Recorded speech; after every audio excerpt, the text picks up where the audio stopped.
그 경험의 소리였는데요.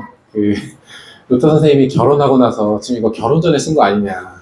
근데 만약에 결혼하고 나서 이대로 안 살았으면 이거 좀 곤란하다 이렇게 말씀해 주신 분이 있었는데, 예, 그 루터 선생님은 그 이제 문헌에 따라 그 이제 저희는 다 기록에 따라서 판단을 해야 되는 거잖아요. 그 자녀들을 6명 낳았는데 딸 2명이 일찍 죽었습니다. 그리고 남은 아이들이 열심히 기를 때에도 직접 만든 소율이 문답을 열심히 가르쳤고, 그다음에 기도도 많이, 기도하는 법도 많이 열심히 같이 기도했다고 하는데요. 특별히 그 아내에게 쓴 편지가 많이 남아 있습니다. 이거는 예전에 김호수 목사님께서 독립개신교회 신학교회 원래 강좌 때 이제 작성했던 글인데, 거기 부록에 보면은 원전이 좀 나와 있어요. 그래서 루터가 아내에게 보낸 편지가 나와 있습니다. 근데 다 읽지 못하고 아내를 어떻게 불렀는지 그거 한번 잘 들어보시기 바랍니다. 이거 지금 아내를 부르는 겁니다.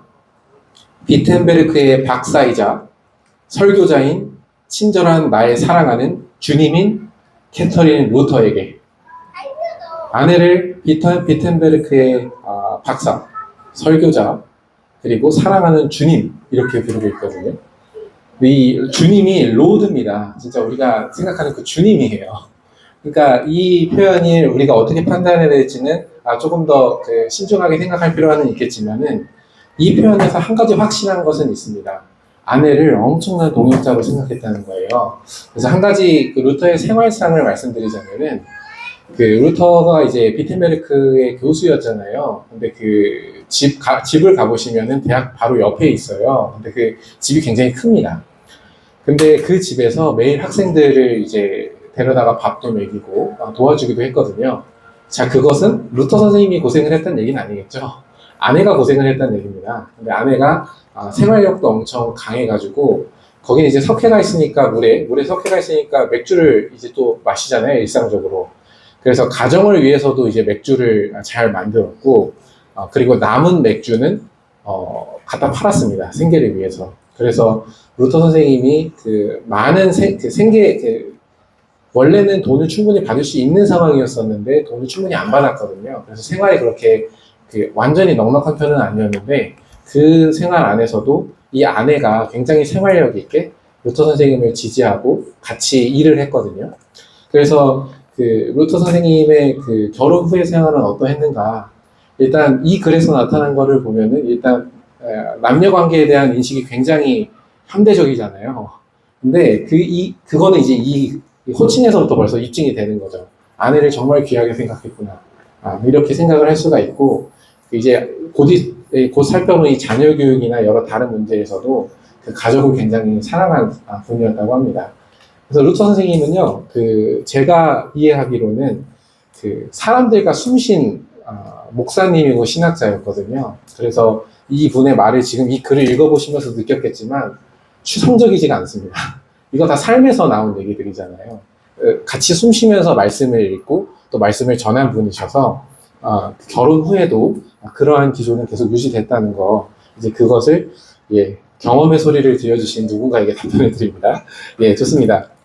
예, 그러면은 마저 이어서 읽고자 합니다. 그러나부터죠. 18번 문제 바로 위에 있는 문제. 예, 문단. 예, 그래서 지금 조장로님께 마이크가 있나요? 그래서 그러나 여기부터 한번 읽어주시면 좋을 것 같습니다. 그러나 혼인제도의 유익은 개인의 육체나 재산, 명예, 영혼에만 그치지 않습니다.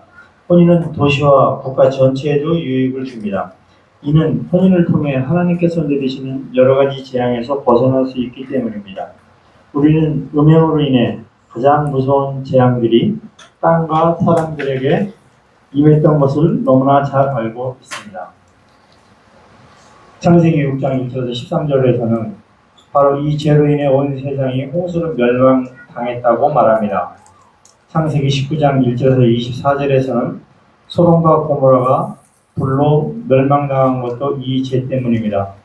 성경은 또한 다윗, 솔로몬, 삼손과 같은 거룩한 사람들의 경우에도 많은 재앙을 언급합니다. 우리는 지금도 눈앞에서 하나님께서 새로운 재앙들을 보내시는 것을 보고 있습니다. 네, 감사합니다. 여기 보면은 아주 이제 18번 문제를 이제 말씀드리고자 하는 건데요. 루터 선생님은 부부관계가 단순히 개인 두 사람만의 문제가 아니라고 지금 이야기를 하고 있습니다. 근거는 성경이죠. 그래서 홍수가 왜 났나? 소돔과 고모라가 왜 멸망했는가? 다윗이 나중에 왜 그 아들의 그 반역을 마주해야만 했는가? 솔로몬은 왜 말년이 그렇게 힘들었는가? 뭐 삼손도 마찬가지고요. 이런 것은 다 결국 그 핵심에는 혼인 관계가 제대로 서 있지 않은 문제가 있었다. 간음, 음행. 그렇기 때문에 이 혼인이 바르게 서 있지 않았을 때에 성경 말씀에 근거해서 생각해 보면은 이것은 결국 그 사회와 국가까지 다 확장이 되는 문제다라고 이야기하고 있는 겁니다. 그래서 우리도 역시 지금 우리 시대에 아주 편만한 그 음풍이 있잖아요. 이제 그런 문제에 대해서 한편으로는 우리도 이제 익숙해질 수가 있잖아요. 그냥 내성이 생겨서 이제 사람들은 의뢰 그렇게 하는구나 이렇게 생각할 수 있겠지만은 우리는 이 말씀에 근거해서 그러한 현실을 두렵게 생각을 해야 되는 겁니다. 음행과 간음은요 단순히 개인만의 문제에서 끝나는 게 아니라 하나님께서 한 사회를 멸하실 수 있는 이유가 됩니다. 그렇기 때문에 한편으로는 교회가 중요한 거겠죠. 그래서 이 사회 안에서 교회로 서나가는 중요성이 바로 여기 있는 겁니다. 하나님께서 왜 이 음풍이 가득한 세상을 멸망하지 않으시는가?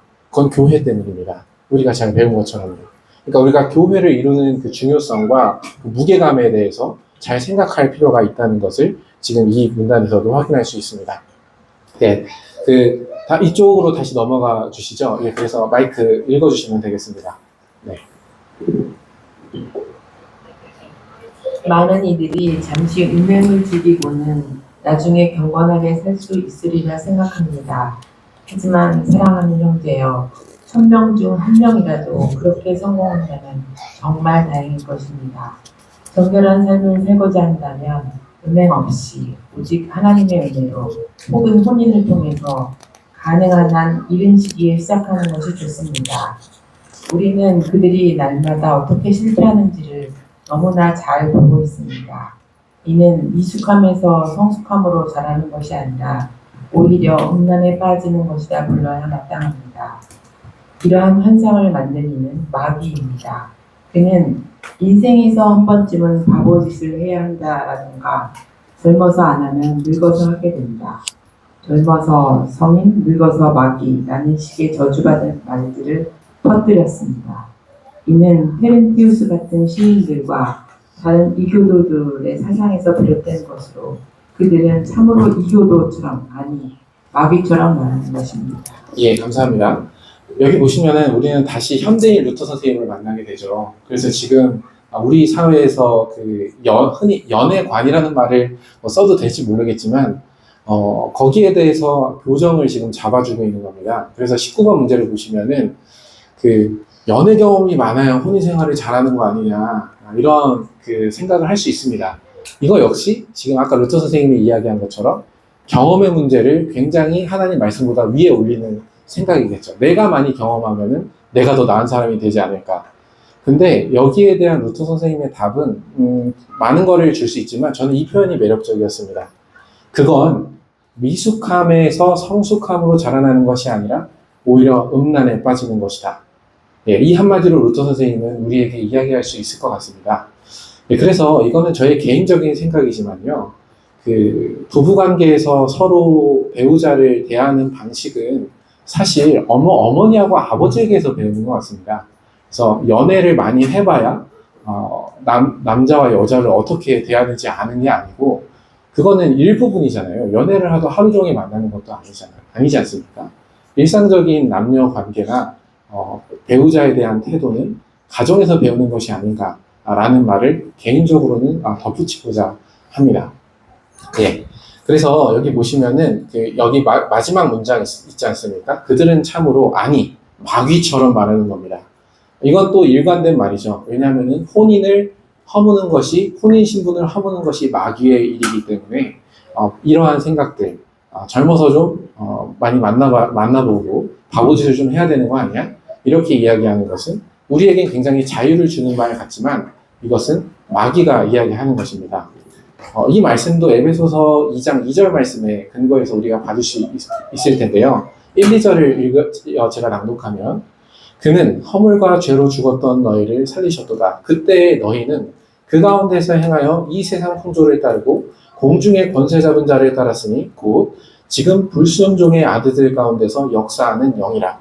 예, 이 말씀에 근거해서 하나님께서 말씀하신 그 창조하신 그리고 하나님의 작품인 혼인 신분을 허는 그 어떠한 것도 사실 그건 마귀의 일이라는 것.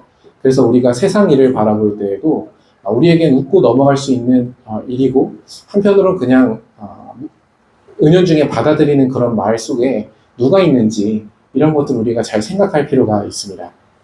예, 감사합니다. 그러면은 그 김혜경 선생님 마이크를 뒤로 넘겨주셨죠? 예, 이어서 읽어주시면 감사하겠습니다.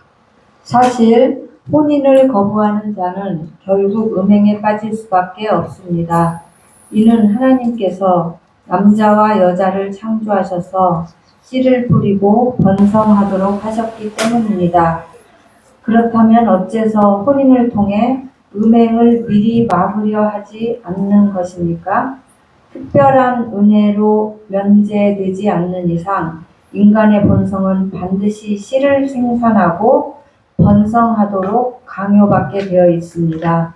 이것이 혼인 안에서 이루어지지 않는다면 음행이나 숨은 죄 외에 어디에서 일어나겠습니까? 그러나 그들은 말합니다. 나는 혼인도 안 하고 음행도 하지 않으며 절제를 스스로 지킬 수 있다고.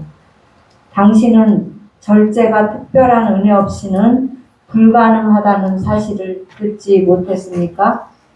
하나님의 말씀은 절제를 허용하지 않으며 또한 그것은 거짓이 아니기에 생육하고 번성하라 라고 명령합니다.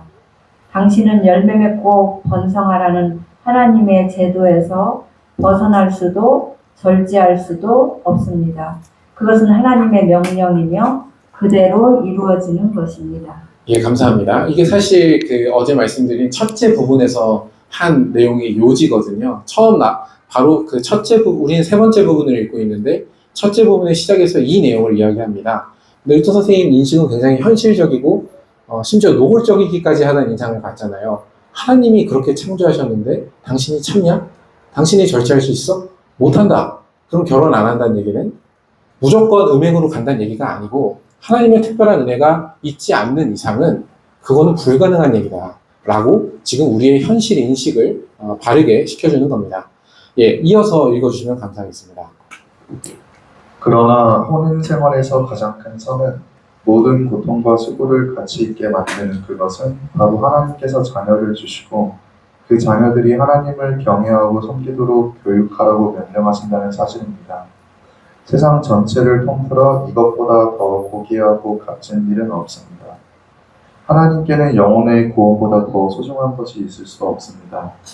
우리는 단 한 사람의 영혼이라도 하나님께 인도하기 위해 죽음을 각오해야 할 의무를 지닌 자들입니다. 그렇다면 혼인제도가 얼마나 선한 행위로 충만한 것인지 분명히 알 수 있습니다. 하나님은 그 자녀들에게 신앙적 모든 행위를 베풀 수 있도록 혼인의 품 안에 직접 잉태된 영혼들을 맡기신 것입니다. 아버지와 어머니는 자녀에게 복음을 전하는 자로서 가장 확실하게 사도요 감독이며 제사장입니다. 요컨대 부모가 자녀에게 행사하는 권위보다 더 크고 고귀한 권위는 세상에 없습니다. 이 권위는 영적인 동시에 세속적인 것입니다. 복음을 다른 사람에게 가르치는 자는 진정으로 그의 사도이며 감독입니다. 주교관이나 지팡이 그리고 대지주들이 만든 것은 우상이지만 복음을 가르치는 자는 참 사도와 감독을 만듭니다. 그러므로 하나님의 일과 제도가 얼마나 선하고 위대한 것인지 보십시오. 예, 감사합니다. 사실 이번 수양회 때 주제는 그 루터의 자녀 교육관에 대해서 이야기를 하려고 했었는데 그 내용이 너무 지역적이어서 이 조금 더 넓은 주제를 다룰 수 있는 이 글을 선택했는데 사실 제가 그 루터 선생님의 그 자녀에 대한 글들을 모아서 읽으면서 느낀 게 그 부부관계에서 가장 선하고 귀한 건 자녀 교육이다라고 이야기했는데 이 글을 읽기 전까지 이유를 설명을 안 해주는 거예요. 그래서 저한테는 그게 좀 막연하게 느껴졌었습니다. 근데 이 글을 읽으면서 이래서 자녀 교육을 부부관계에서 굉장히 중요하고 귀하게 바꾸나라는 걸 깨달았거든요. 이제 그걸 한번 보겠습니다. 여기 20번 보면은 루터 선생님은 하나님을 경외하고 섬기고 교육하는 일을 세상을 통틀어 이것보다 더 고귀하고 값진 일은 없다라고 이야기합니다. 이유가 중요합니다. 왜 그럴까라고 이야기할 때는요. 하나님께는 영혼의 구원보다 더 소중한 것이 있을 수 없습니다. 이 얘기를 하는 겁니다. 이게 이유예요.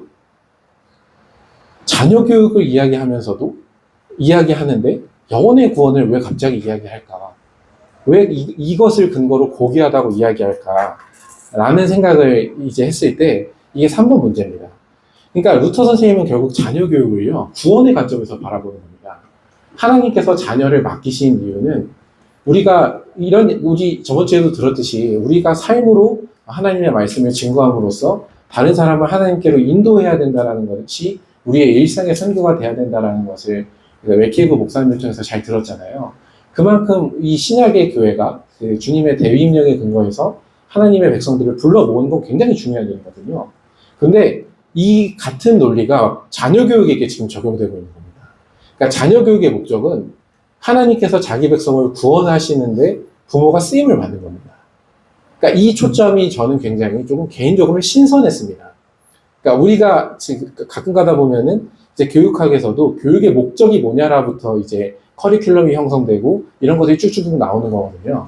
근데 자녀 교육의 목적이 결국에는 이 아이들이 구원을 받는데 우리의 최종적인 목적이 있는가 아닌가, 이것을 우리가 루터 선생님에서 배울 수 있는 겁니다. 루터 선생님은 자녀 교육의 목적이 그 사람의 그 영혼의 구원에 있기 때문에 가장 고귀한 거다, 부부관계에서. 그래서 여기 보면 굉장히 재밌는 이야기를 하죠. 그 아버지와 어머니는 자녀에게 복음을 전하는 자로서 가장 확실하게 사도요 감독이며 제사장입니다. 복음을 전하는 사람은 루터 선생님에 따르면 무조건 그 사도가 되는 거고 그 감독이 되는 겁니다. 물론 이제 교회 안에서는 여러 절차가 거쳐야겠지만 부모는 자식에게 복음을 전해줘서 영혼의 구원을 하나님께서 그 백성을 구원하시는데 쓰임을 받아야 되는 사람이기 때문에 이 사람 목사다, 지금 이렇게 얘기하고 있는 겁니다. 그래서 이 점이 지금 현대 우리가 그 자녀 교육에 대해서 생각할 때 루터 선생님과 교제를 나누면서 얻을 수 있는 좋은 관점이 아닐까, 이런 생각을 해보았습니다. 예, 그 다음이 또 중요한데요. 예, 다음 마저 읽어주시죠. 지금 이쪽에는 마이크가 어디 있을까요? 네, 읽어주시죠. 예, 이쯤에서입니다. 이쯤에서 나는 논의를 마치고 혼인 제도의 더 많은 유익과 장점들을 탐구하는 일은 다른 이들에게 맡기려 합니다. 내 목적은 단지 그리스도인이 자신의 혼인 생활을 경건하게 영위해 나갈 수 있도록 솔로몬의 말씀대로 여자가 여호와께 은총을 입은 것을 삶에서 발견할 수 있도록 그가 누릴 수 있는 유익들을 열거하고자 한 것뿐입니다. 나는 이 말을 함에 있어 순결한 삶을 폄하하거나 순결에서 혼인으로 사람을 끌어들이려는 의도가 전혀 없습니다. 각 사람은 자신이 감당할 수 있는 대로 또 하나님께서 주셨다고 느끼는 대로 행하면 됩니다. 나는 단지 혼인을 순결보다 훨씬 아래로 여기는 자들, 심지어 고린도전서 7장 14절의 말씀처럼 자녀가 거룩해진다 해도 순결이 더 낫다고 감히 말하는 자들을 책망하고 싶었을 뿐입니다. 어떤 제도도 혼인제도보다 하나님 보시기에 더 낫다고 여겨서는 안 됩니다. 세속적 점에서는 혼인보다 순결이 더 나을 수 있습니다. 왜냐하면 그것은 더 염려와 근심을 동반하기 때문입니다. 그러나 이 역시 순결 그 자체 때문이 아니라 순결한 자가 하나님의 말씀을 전하고 돌보는 일을 더 잘하기 위해인 것입니다. 바울이 고린도전서 7장 32절에서 14절에서 말했듯 하나님의 말씀과 설교가 바로 순결을 혼인보다 더 낫게 만드는 요소입니다. 그 자체로서는 순결한 삶이 오히려 열등합니다. 예, 감사합니다. 그래서 루터 선생님이 다시 균형을 잡고 있는 거죠. 결코 교회 안에서 주님을 잘 섬기기 위해, 그리고 꼭 자기의 의도가 아니었더라도 혼인하지 못했지만 음행으로부터 보호되는 주님의 은혜를 받는 사람들은 나는 전혀 폄하할 의도가 없다. 그러니까 교회 안에서 이러한 점들을 우리는 잘 주목해야 됩니다. 그러니까 바울 사도도 이야기하였듯이 교회 안에서 독신의 생활이 결코 정죄되는 것이 아닙니다. 중요한 것은 독신의 이유가 되어야 되는 것입니다. 그 독신의 이유가 방금 이 세상 사람들이 이야기하는 것처럼 조금 더 잘 살기 위해서, 조금 더 편하게 살기 위해서 나는 독신으로 살 거다 라는 것은 잘못된 것입니다. 그러나 베드로 사도가 고린도전서 7장 32, 34절에서 이야기한 것처럼, 그리고 그 7장의 맥락에서 전체적으로 이야기한 것처럼 내가 하나님을 조금 더 잘 섬기기 위해서 나는 독신이 낫다고 판단한다 라고 이야기할 때는 독신이 정죄될 수가 없습니다.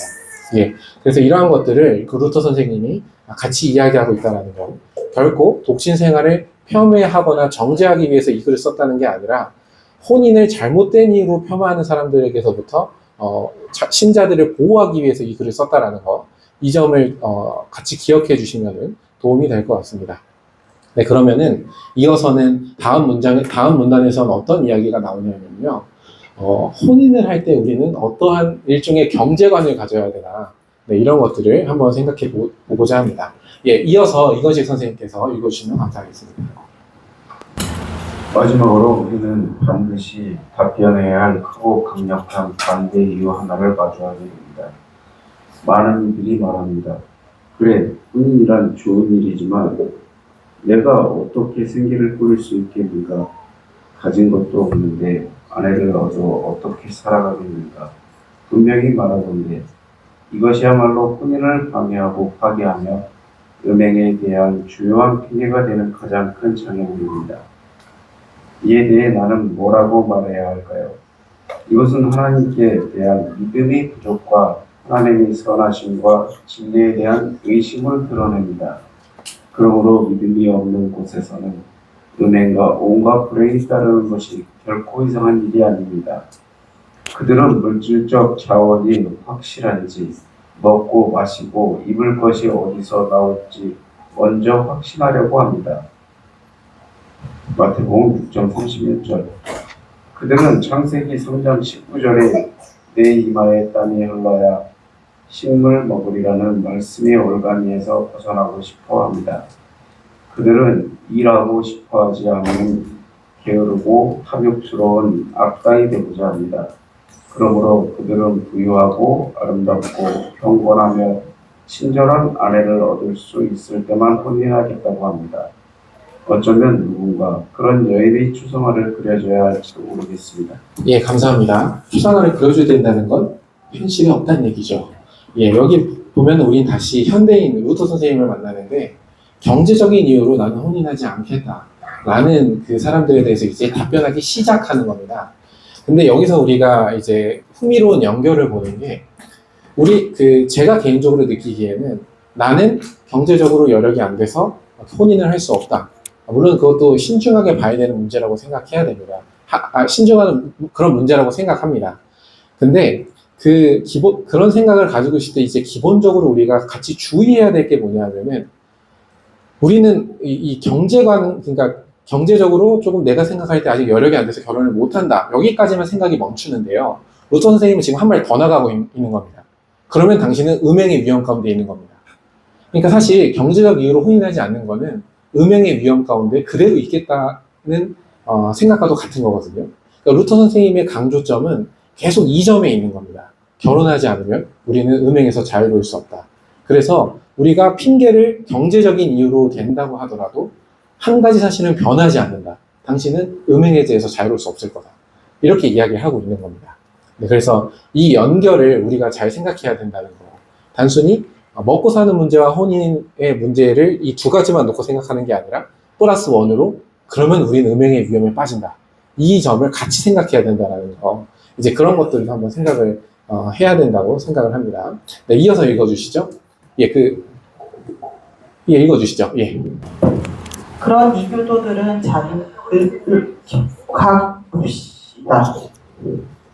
우리는 그들과 논쟁하지 않겠습니다. 그들이 그토록 완벽한 아내를 얻는다 하더라도 그들의 혼인은 여전히 비기독교적이며 믿음이 없는 것입니다. 그들은 하나님이 필요 없을 때는 하나님을 믿는다고 말하지만 실제로는 자신들이 넉넉히 가진 것에만 의지하고 있습니다. 참으로 그리스도인으로 혼인하고자 하는 사람은 가난하고 멸시받는 것, 보잘것없는 일을 하는 것을 부끄러워하지 않아야 합니다. 그는 자신의 지위와 직업이 하나님을 기쁘시게 한다는 사실에서 만족을 얻어야 합니다. 그리고 하나님께서 자신이 최선을 다해 일하는 한 반드시 그를 돌보아 주실 것이라는 확신을 가져야 합니다. 설령 그가 지주나 군주가 될 수 없다면 하인이나 여종이 되어도 괜찮습니다. 예, 감사합니다. 지금 여기서 그 혼인하는 사람의 실질적인 경제관이 어때야 되는지에 대해서 계속 얘기하는데요. 이 점이 굉장히 흥미롭습니다. 참으로 그리스도인 안에서 혼인하고자 하는 사람은 뭘 하지 않아야 되냐면은 첫 번째로 부끄러워하지 않아야 됩니다. 이게 굉장히 흥미로운데, 그럼 뭘 부끄러워하지 않아야 되냐면은 가난하고 멸시받는 것, 그리고 보잘것없는 일을 하는 것을 부끄러워하지 않아야 된다. 특별히 여기서 이 보잘것없는 일이라고 하는 것은 여기에 뒤에서 조금 더 자세히 살펴볼 텐데요. 여기에 내재된 게 있습니다. 무슨 일을 하든지 간에 돈을 벌어서 결혼하라는 얘기입니다. 그래서 그러한 삶이 다른 사람들이 보기에 그렇게 세련되지도 않고 부유해 보이지 않더라도 무엇을 해야 하냐면 이제는 하나님께서 그러한 자신의 혼인의 지위와 그리고 그 지위를 유지하기 위해서 얻은 직업을 기쁘시게 생각한다는 점에서 만족을 얻어야 된다 라고 이야기하고 있는 거죠. 그러니까 계속해서 초점은 하나님과 나와의 관계입니다. 세상과 나와의 관계는 아니죠. 내가 물론 좋은 직업 갖지 말라는 얘기가 아닌데요. 방점은 어디 있냐면은 지금 당장 돈을 많이 못 벌 수 있더라도 어떤 정당한 직업이라도 얻어서 돈을 벌어서 돈이 부족해서 결혼을 못 하겠다면 돈을 벌어서라도 그 음행의 죄에서 벗어나기 위해서 혼인해라. 지금 이 얘기를 하고 있는 겁니다. 예, 그래서 부끄러워하지 않아야 된다라는 거. 근데 그게 자신의 보잘것없는 것, 가난한 것 이런 것에 대해서 부끄러워하지 않아야 된다는 것이 그리고 이게 하나님께서 또 돌보신다는 확신과 하나님께서 나를 인정해 주신다는 기쁨과 결부되어 있다는 것이 저는 제 개인적으로 굉장히 흥미로워서 이거를 함께 강조해서 읽고자 했습니다. 예, 그러면은 다음 문장 이어서 읽어주실까요? 네. 하나님께서는 마태복음 6장 25절과 33절에서 이렇게 약속하셨습니다. 무엇을 먹을까, 무엇을 마실까, 무엇을 입을까 염려하지 말라. 먼저 하나님의 나라와 그의 의를 구하라. 그리하면 이 모든 것을 너희에게 더하시리라. 또한 시편 37편 25절에서도 이렇게 말씀하셨습니다. 내가 어려서부터 늙기까지 의인이 버림받거나 그의 자손이 걸식함을 보지 못하였도다. 만일 사람이 이 말씀을 믿지 못한다면 그가 굶주리고 목마르며 추위에 떠는 것은 전혀 놀랄 일이 아닙니다. 시리아에서 아무것도 없이 단순히 양을 치던 거룩한 족장 야곱을 보십시오. 그는 그렇게 하여 재산을 얻었고 4명의 아내와 많은 하인들, 자녀들을 부양할 수 있었습니다. 그럼에도 부족함이 없었습니다. 아브라함, 이삭, 롯 역시 그러하였고 구약의 많은 거룩한 사람들도 그러했습니다. 예, 감사합니다. 여기서 보시면은 이제 더욱더 계속 맥락은 이겁니다. 경제적 이유 때문에 결혼하지 못하는 사람들에 대한 반박을 하고 있는 건데요. 이제 강조되는 것은 하나님의 선하심인 거죠. 하나님의 말씀에 순종해서 결혼을 하고 그 생활 안으로 들어가려고 할 때 하나님께서는 그 사람들을 돌보신다. 이 선하심을 믿어야 된다. 라고 이야기를 하고 있는 겁니다.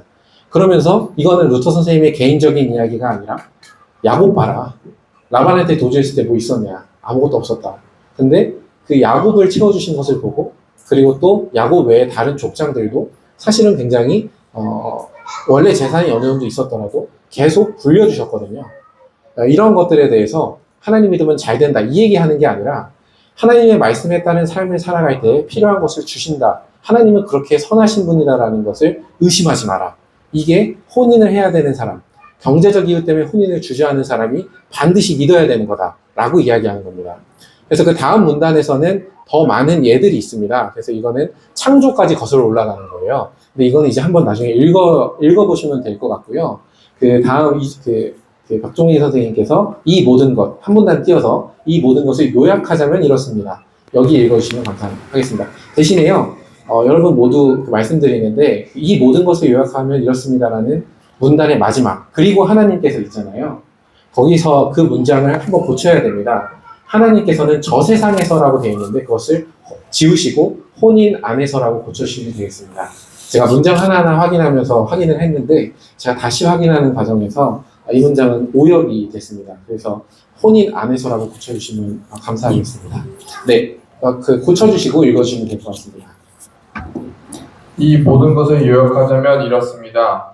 자신이 독신 생활에 적합하지 않다고 느끼는 사람은 즉시 일자리를 찾아 일하도록 하고 하나님의 이름으로 혼인해야 합니다. 청년은 늦어도 20살 전에, 처녀는 15살에서 18살 사이에 혼인해야 합니다. 그 시기가 건강하고 혼인에 가장 알맞은 때입니다.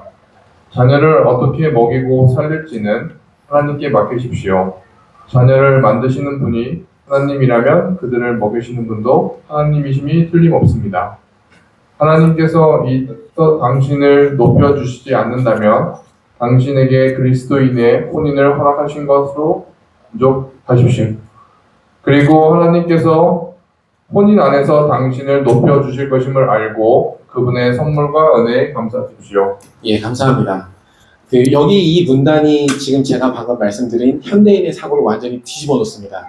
우리는 음행을 하지 않기 위해서 결혼을 하지 않는 게 아니라 먹고 사는 게 그 문제가 더 커 보여서 결혼을 주저하는 게 요즘 시대의 트렌드잖아요.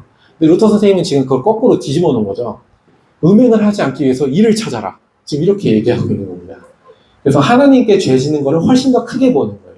내가 먹고 사는 문제는 그것은 하나님께 맡겨야 된다. 그리고 자녀들 낳으면 돈이 많이 들어? 하나님께서 태중에서 창조하신 분은, 자녀를 창조하신 분은 하나님이시니까 만드신 분이 먹여 살리실 거다. 이러한 믿음을 가지고 혼인해라. 이렇게 지금 이야기하고 있는 겁니다. 그래서 이 루터 선생님이 오늘 우리가 가지고 있는 그 생각을 정반대로 이렇게 뒤집어 놓는다는 거. 이제 먹고 살기 위해서 혼인하기가 좀 주저된다가 아니라 음행을 하지 않기 위해서 적극적으로 일을 찾아라. 일이 뭐든 그게 하나님의 법에 저촉되는 일이 아니라면은 그 어떤 일이든 해라. 그래서 앞문장에 보면은 하인도 상관없다. 이렇게 얘기하고 있는 겁니다. 상관없는 이유는 뭐냐면요. 하나님께서 그걸 기쁘게 보시기 때문입니다. 그래서 여기 보시면 마지막 문단을 보시면 하나님께서 당신을 높여주시지 않는다면 이 땅에서 뭐 이렇게 다른 사람의 인정을 받지 않고 이렇게 자기가 높여지지 않는다면은 그래도 만족할 수 있다. 왜냐하면은 혼인 신분을 당신에게 주시지 않았냐. 이게 영광스러운 거다. 그 혼인 신분 안에서 참고 하나님의 뜻을 따라 살 때 거기서 당신을 높여주실 거다. 라고 이야기하고 있는 겁니다. 그래서 이러한 것들이 굉장히 흥미로운 거죠. 그래서 24번에 보면은 가족을 부양하는 가장은 누구를 바라보아야 합니까? 이거는 제 자신한테 하는 질문이었습니다. 예, 그래서 아버지가 되려면은 참된 아버지를 바라보아야 아버지가 되겠구나. 라는 그런 생각이 들었습니다. 안 그러면은 먹고 사는 문제 때문에 가정에도 불화를 가져올 수 있지 않겠어요? 근데 아버지가 되려면 참된 아버지를 바라보고 닮아야 나는 아버지가 되겠구나 라는 개인적인 소감을 이 문제에 넣어서 함께 나누고 싶었습니다. 예. 그리고 이제 마지막 문단인데요. 그 마지막 문단에서도 한 번만 이제 고치겠습니다. 여기 보시면은 그러나가 있습니다. 그러나 하나님께서는 이렇게 되어 있거든요. 이거는 그냥 받아 적으시는 게 편할 것 같은데요. 불러드리겠습니다. 그러나 하나님께서는 자신의 은혜로 그것을 용서하십니다. 그러나 하나님께서는 자신의 은혜로 그것을 용서하십니다. 그 다음 문장입니다. 혼인이 하나님의 작품이고 죄 가운데서 그 신분 안에 심으시고 복 주신 모든 선한 것을 보존하시기 때문입니다. 죄 가운데서 그 신분 안에 심으시고 복 주신 모든 선한 것을 보존하시기 때문입니다.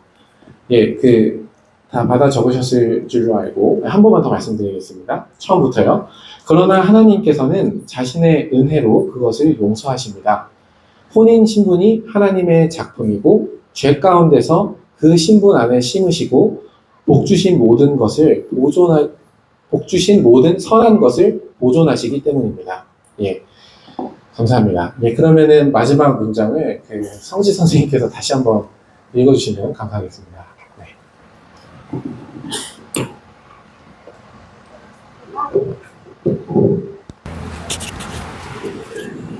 이렇게 혼인 생활을 찬양하는 동안 나는 결코 인간 본성이 죄가 없다고 말하려는 것이 아닙니다. 오히려 나는 아담으로 인해 타락한 육체와 피는 죄 가운데 잉태되고 태어난다고 말합니다.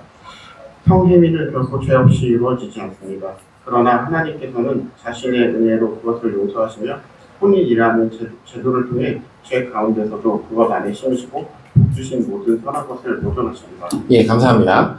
여기 보시면은 루터 선생님이 이 글을 마무리하면서 다시 한번 균형을 잡고 있습니다. 나는 지금 여러분들이 혼인 신분 안에 있다고 해서, 그리고 하나님의 말씀대로 열심히 노력하라고 한다고 해서 거기에 문제가 없다고 이야기하는 것이 아니다. 우리가 죄가 없다고 이야기하는 게 아니다. 이렇게 이야기하는 겁니다. 심지어 여기 보면은 부부관계도 죄 없이 이루어지지 않는다. 혼인관계 안에서도요. 거기서도 본인의 이기심이 나올 수 있고 상대방을 폭력적으로 대하는 그런 기질이 나올 수도 있거든요. 근데 뭐가 됐든 간에 하나님께서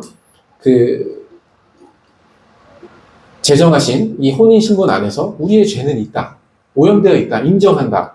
근데 여기서 한 발 더 나가는 겁니다. 그런데 하나님께서는 그 신분 안에서 그렇게라도 씨름하면서 하나님의 뜻으로 만족하면서 살아가는 사람을 용서하신다. 그래서 혼인 신분은 하나님의 작품이고 사람의 작품이 아니라요. 하나님의 작품이고 죄 가운데에서도 그 신분 안에 심으시고 복 주신 모든 선한 것들을 보존하시기 때문이다. 이렇게 이야기합니다. 그래서 앞서서 제가 어제 루터 선생님에게는 신분이 세 가지가 있다. 교회라는 기본 신분이 있고 그 신분 안에 혼인 신분이 있고 그 다음에 타락 이후에 죄를 억제하고 질서를 유지하기 위해서 긴급 질서로 정보를 주셨다. 이렇게 말씀드렸잖아요. 죄 가운데에서 그런 것들이 다 타락하고 오염됐을지라도 루터 선생님은 타락했다 그래서 하나님께서 제정하신 것이 다 쓸모없어진 게 아니라고 이야기합니다. 오히려 그 죄 가운데에서도 은혜로 예비하신 복을 다 주신다는 게 그 질서에 대한 루터 선생님의 시각이었거든요. 그래서 이 관점은 제 개인적으로는 어떤 점에서 유익을 받았냐면 교회를 바라볼 때나 나 자신을 바라볼 때나 가정을 바라볼 때 그리고 이웃을 바라볼 때도 아주 중요한 관점이라고 생각했습니다. 그러니까 흔히 이런 오해를 하곤 하잖아요. 교회는 완벽해야 된다. 교회에서 저런 일이 있으면 되겠나. 물론 나쁜 일이 없을수록 좋겠죠. 근데 한 가지 인정해야 될 것은 교회는 여전히 이 세상 안에서는 죄와 씨름하고 있다는 얘기죠. 근데 그 교회가 하나님 앞에 부끄러운 죄를 싣고 그런 것이 결코 가볍게 넘어가서는 안 될 거지만 그렇다고 해서 교회가 쓸모 없어지는 건 아닙니다. 교회가 의미 없어지는 건 아닙니다. 그 죄 가운데에서도 하나님은 다시 교회를 정결하게 하시고 교회를 통해서 주시고자 하시는 복은 다 주시는 거거든요.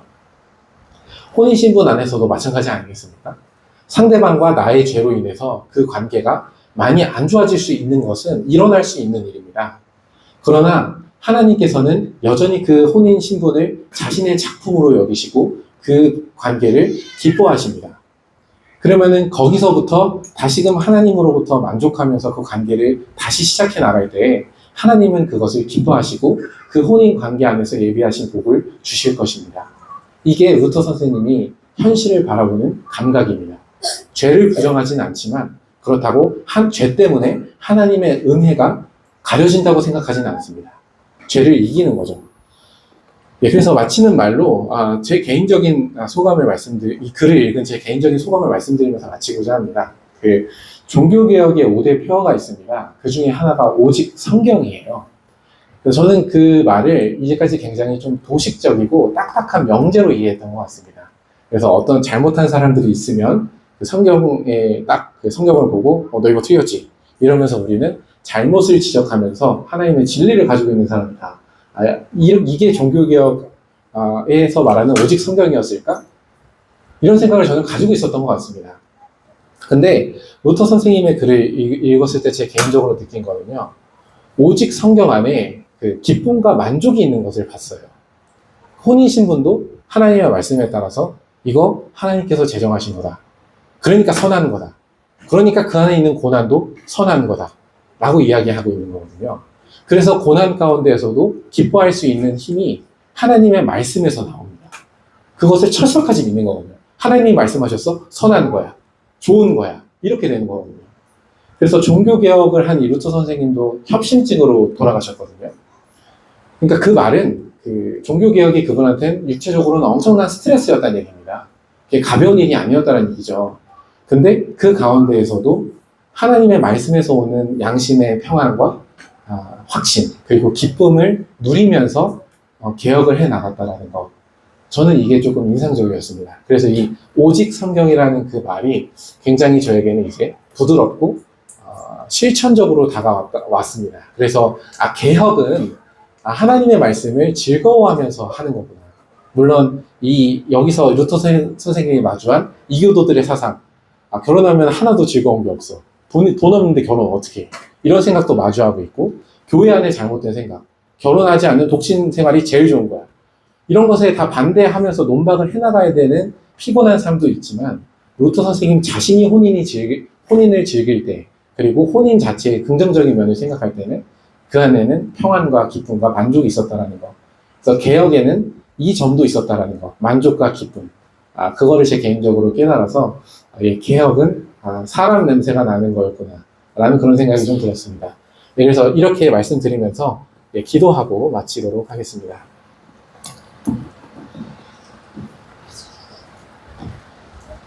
하늘에 계신 우리 아버지, 저희가 이제 수양회의 마지막 시간을 보냈습니다.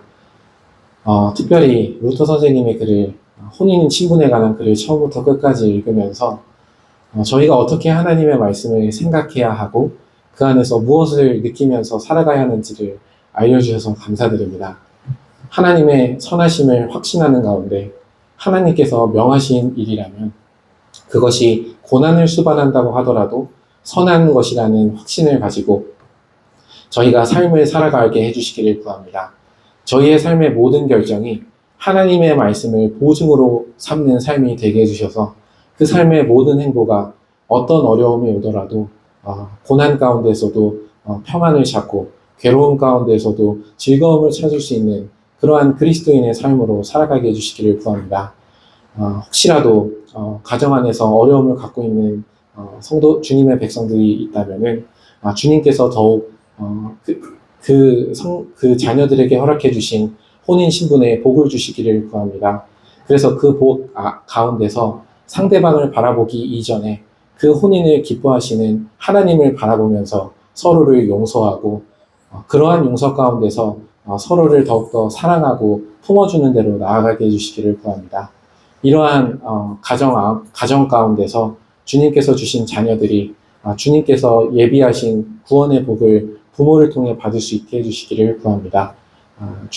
돌아가는 발걸음도 주님께서 지켜주시고 예배를 드릴 때까지 저희를 지켜주셔서 저희가 즐겁게 예배 자리에서 만날 수 있게 해주시기를 구합니다. 예수님의 이름으로 기도드렸습니다. 아멘. 예, 감사합니다.